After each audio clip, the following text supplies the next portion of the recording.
পর্যন্ত সময় লেগে যায়। আজ থেকে যখন ওই কাফির বেঈমানদের ভয় ছিল, আবু জাহল উতবা সাইবার যখন ভয় ছিল, আল্লাহ রাসূল কাফির বেঈমানদের চোখটাকে ভাগিয়ে দিয়া কেমনে করে হেরা পর্বতের চূড়ায় উঠেছিলেন একটু চিন্তা করার বিষয়। নবীজি সেখানে উঠে গভীর ধ্যানমগ্ন থাকলেন।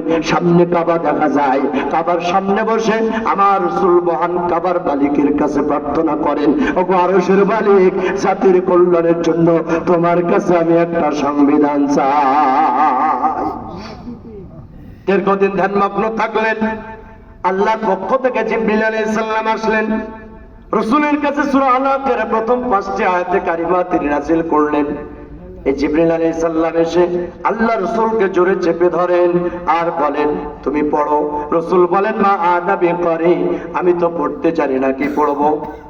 যখন চেপে ধরেন, ছেড়ে দেন, এভাবে করে কয়েকবার চেপে ধরলেন, ছেড়ে দিলেন, রাসূল ভীত হয়ে গেলেন।